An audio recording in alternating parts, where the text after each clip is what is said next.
Hi beautiful, welcome back. If you're feeling hot in menopause, but this doesn't extend to the bedroom, then this video is for you. Up to 80% of women experience a lack of sex drive in menopause, which is an epidemic level. Although low libido is common, it is by no means normal or healthy and poses serious risk to not only your physical and emotional well-being, but also to your relationship. In this video, find out the 5 steps to regaining a vital, active sex life at 40, 50, and beyond. You just may end up having the best sex of your life. I'm Dr. Kyrin, and this is the Menopause Boss. Complaints related to sexuality in menopause are some of the most frequent that I hear. Between 68 and 86% of women in menopause report troublesome symptoms such as lack of desire, vaginal dryness, or difficulty to orgasm. Considering the large role that sexual activity plays in fostering our sense of connection with our partners, in balancing our hormones, and improving our physical health as well as our sense of vitality and aliveness, this is a gigantic problem. Even women who've had their sex hormone replaced have an alarming rate of sexual dysfunction. This fact tells you that it's about more than estrogen and testosterone. Those are the 2 most common hormone replacement tools that physicians employ when trying to restore a woman's libido. It's also a senseless problem, given that with proper treatment of the cause of these issues, the vast majority of women could be enjoying a vital, active sex life in the perimenopause, menopause, and beyond. A common statement that I hear from women in their 40s and 50s is, "I never care if I have sex again." Are you having no thoughts about being sexual and sex really doesn't matter to you anymore? Or maybe you're one of many women afraid because your husband's talking about getting a prescription for Viagra and you know what that means. Or you're participating in sexual intimacy to appease your partner and you feel violated because of this. And sad because you actually used to enjoy yourself. But mostly, you're discouraged by the disconnection that's occurring in your relationship because of the lack of sexual intimacy. I can relate to all of this personally. In the perimenopause, when I weighed 243 pounds and suffered with myriad health conditions, the last thing on my mind was sex. The intimacy in my marriage had dried up and I really didn't care if I ever had sex again. Actually, I wanted to, and maybe you can relate to this, but I had no earthly idea how that was going to happen. After all, the traditional medicine which I had been taught to practice didn't offer treatment for this type of female problem other than throwing testosterone cream at it after Christina Ferrara went on Oprah and stated that it was the answer for her. And then our ACOG, American College of Obstetricians and Gynecologists, standard of care statements literally said that physicians should give patients the treatment that the patient wanted. But nothing changed in the standard of care guide for physicians in how to minister to their female patients who were having low desire. Now, since then, 2 medications have been approved for the treatment of HSDD, hypoactive sexual desire disorder. That's what we're talking about. But these still do not treat the reason that you don't have a sex drive, and drugs can have harmful effects. If you're like me, you prefer to understand the cause of any health issue that you're having and to treat the cause, preferably with natural treatments if possible. And that's what I'm going to tell you about today. I invite you to listen and see which issues resonate with you and which ones might be one of the problems leading you to not have a sex drive. In this video, I'll focus on the first stage of the female sexual cycle. That's the desire phase. So if you're ready to learn how to rev it up in the bedroom, hit the like button and let's get started. First, let's start with the basics. There are actually 4 different phases to the female sexual cycle, and there is some overlap in the causes of dysfunction in each phase and how they should be addressed. I think it's important for you to know where your issues exist so that you know how to treat them, and you know if special measures are needed, which is often the case. So here are the 4 phases of the female sexual response cycle. The 4 phases in the female sexual response cycle are desire, number 1, thoughts of being sexual, and the impetus to do so. That comes first. I always tell my patients that for women, sex drive is 90% up here and 10% down here. While for men, because they have 10 times the testosterone that we have, it's usually the opposite. The second stage of the cycle is arousal, the physical and emotional changes that occur once engagement in sexual activity begins. These include effects from blood flowing to organs such as the genitals and nipples, not unlike in a man, and are demonstrated as vaginal dilation and secretions, increased sensitivity to tissues and to touch. And there are also generalized changes such as increased blood pressure and heart rate. With sufficient sexual stimulation, the third stage of the cycle will occur, which is orgasm. Orgasm is an involuntary act that's governed by the autonomic nervous system, right? The part you don't control. During orgasm, there's rhythmic contraction of the muscles of the pelvis and in the entire body that's accompanied by a euphoric feeling, right? And achieving orgasm usually requires direct clitoral stimulation for women, and intercourse is usually not sufficient for orgasm in 75% of women. And I'm going to do another video about this because majority of women have never had an orgasm. Following orgasm, the refractory or resolution phase begins. This offers a feeling of intense relaxation. During this time, blood flows away from the sexual organs and vital signs return to their baseline. There's a surging of endorphins, our body's natural morphine, that's why it feels so good, and the neurohormones prolactin and oxytocin, which offer a sense of connection and well-being.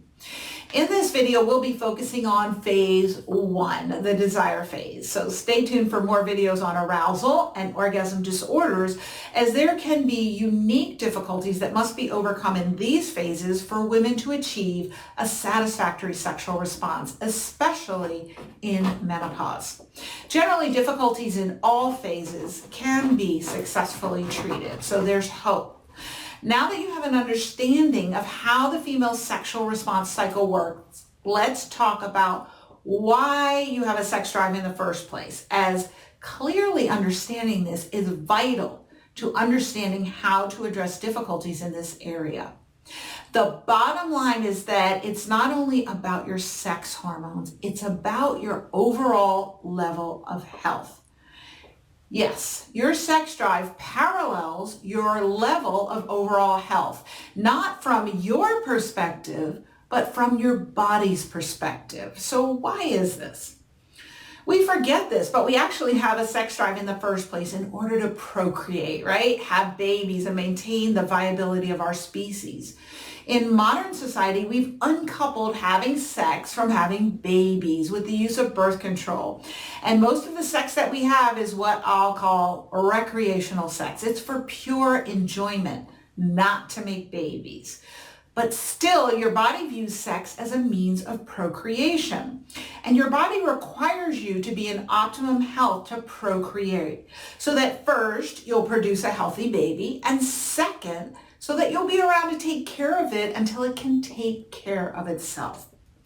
If you're not optimally healthy, your body thinks you might not produce a healthy baby, or that you might not be around to care for it properly until it's an adult. And boop, there goes your sex drive.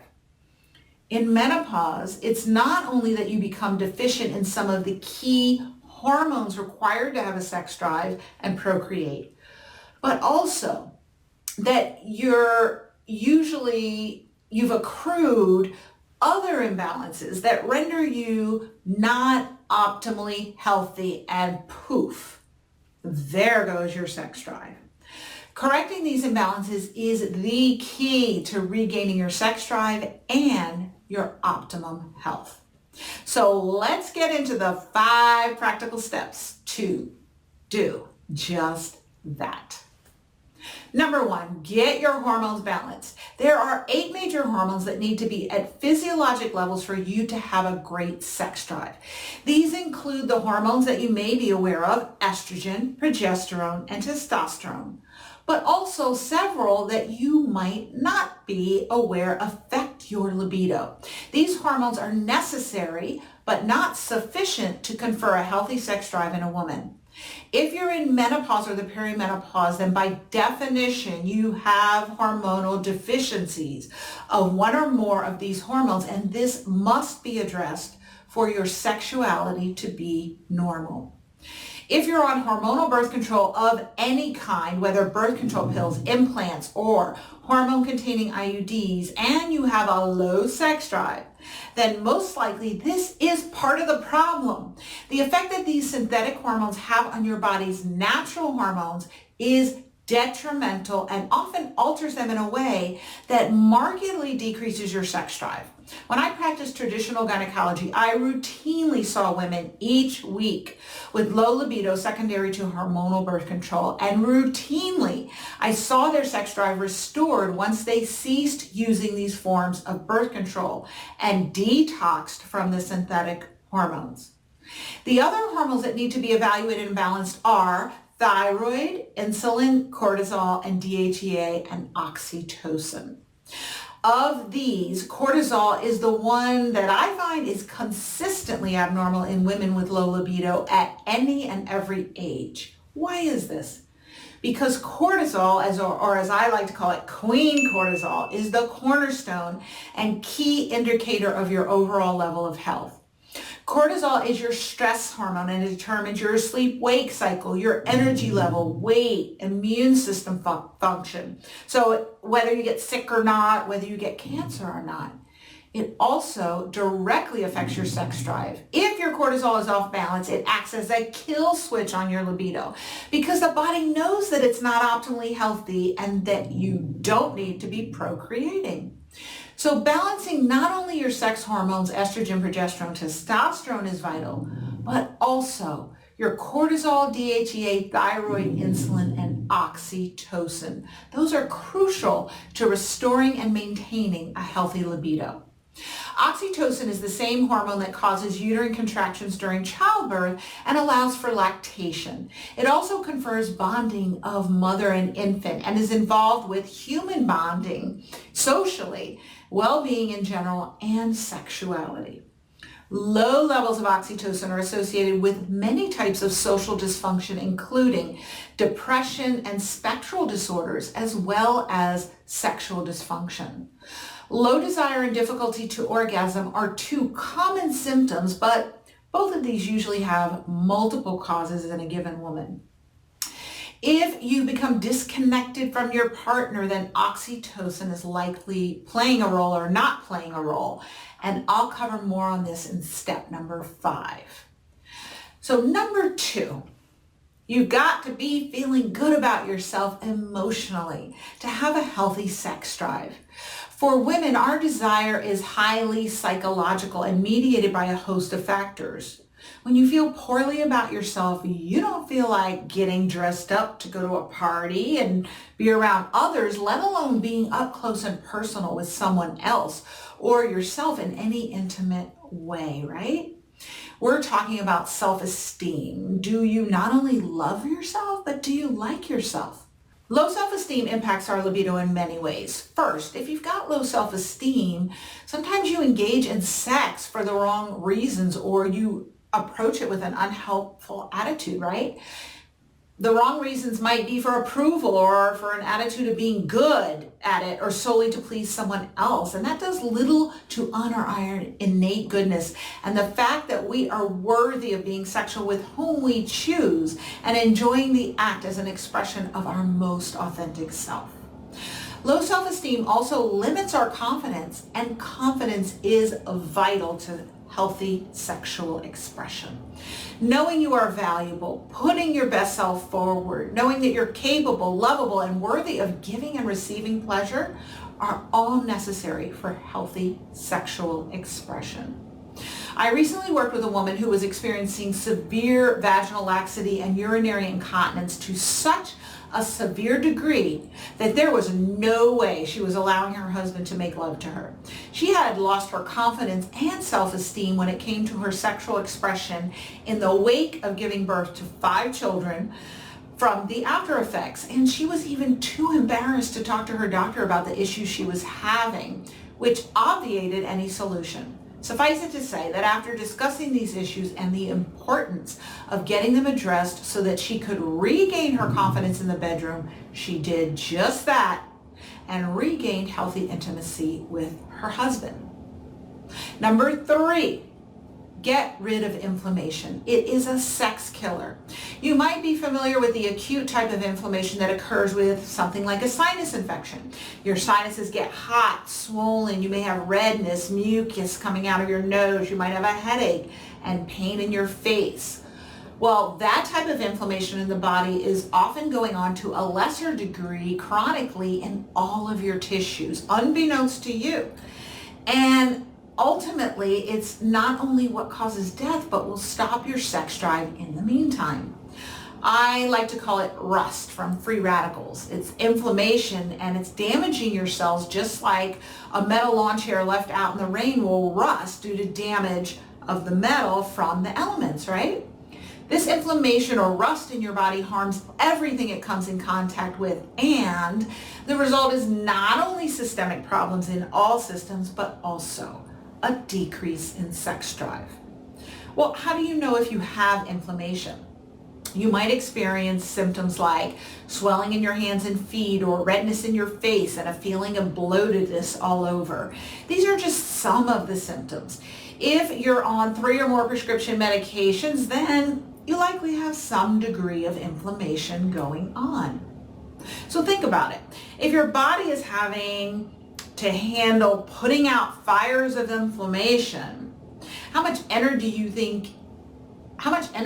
you think it wants to expend in helping you to try to procreate? None, right? So you've got to decrease your inflammation. That means detoxifying your body and getting rid of the myriad chemicals that you come in contact with each day and every day in an intentional and consistent way. More on this in another video. It also means controlling your blood sugar in a normal range, as high glucose is directly inflammatory to your cells. Eating a low glycemic index diet, or what I like to call modified paleo, really helps keep your blood glucose in the normal range and prevents inflammation. Number 4, practice makes perfect. You know how if you haven't ridden a bicycle in a while, it takes you time to get your balance back and be really good at it? Time for the right mindset and muscles to engage and function efficiently. Then once you get the knack of riding that bike again, you wonder, why haven't I done this in so long and I can't wait to do it again? Well, being sexual is the same. Sometimes a part of the decrease in desire is just that you're out of the habit of doing it. And getting back up on the horse is often a part of what you need to do, pun intended. With many activities like sex, doing them regularly primes your body to expect them, prepare for them, and desire them. Not to mention that the sex act itself increases your desire for more. There are so many documented health benefits to having sex that it's actually a vital ingredient in your health optimization routine. Here are just some of the documented health benefits of having sex. Better sleep, lower blood pressure, improved immune system function, better bladder control in women. It counts as exercise, lower heart attack risk, and decreased pain and inflammation.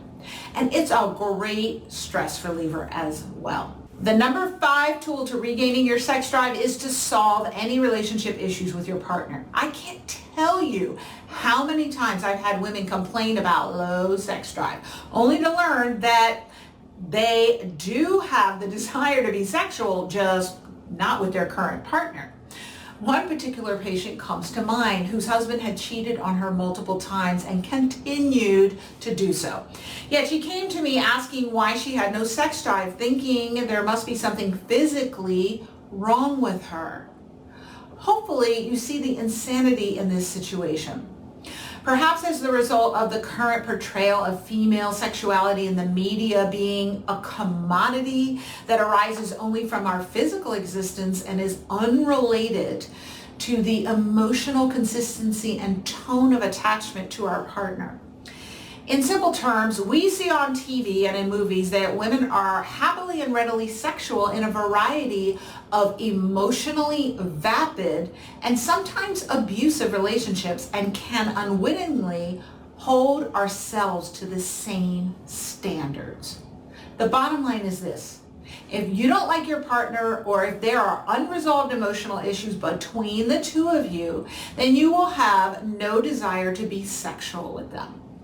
Many women tell me when I ask how their relationship is going that, oh, everything's fine. But yet, upon further questioning, I discover that they have sexual thoughts and urgings, just not towards their current partner, but somebody else. By definition, this means that there are unresolved issues between you and your partner that must be addressed before healthy sexuality can be restored between the two of you. As I stated before, for women, our sexuality is 90% psychological. Most of us need to feel safe, secure, loved, appreciated, and respected, truly seen and heard, and even cherished, in order to feel comfortable allowing our sexual fire to burn for someone.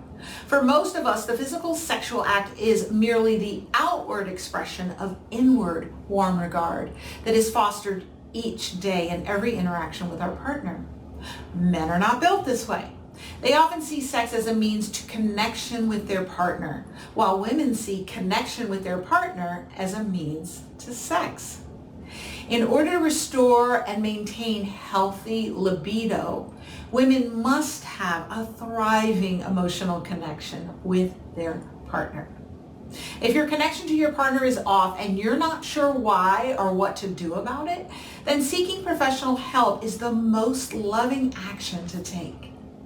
Once your emotional connection is restored and the other steps to a great libido are addressed, then you can once again enjoy a healthy sexual experience and reap all of the physical, mental, emotional, and spiritual rewards that this brings. So there you have it, 5 steps to restoring hot sex in the menopause, perimenopause, and beyond. If you address the root causes of low libido, you'll not only enjoy healthy intimacy again, but also you'll enjoy the health benefits that regular sexual intimacy causes. Still confused about what stage of menopause you're in? Check out this video where I spell out exactly when the stages begin and end. After watching that video, check out this video where I detail why it really doesn't matter what stage you're in at all. Confused? Keep watching and it will all become perfectly clear. Make sure to hit the subscribe button and the notification bell so that you'll receive notifications when new episodes are out each Tuesday. And next week I'll be talking about top essential oils to ease your transition into perimenopause, menopause, and beyond. Until then, I will see you. Stay beautiful.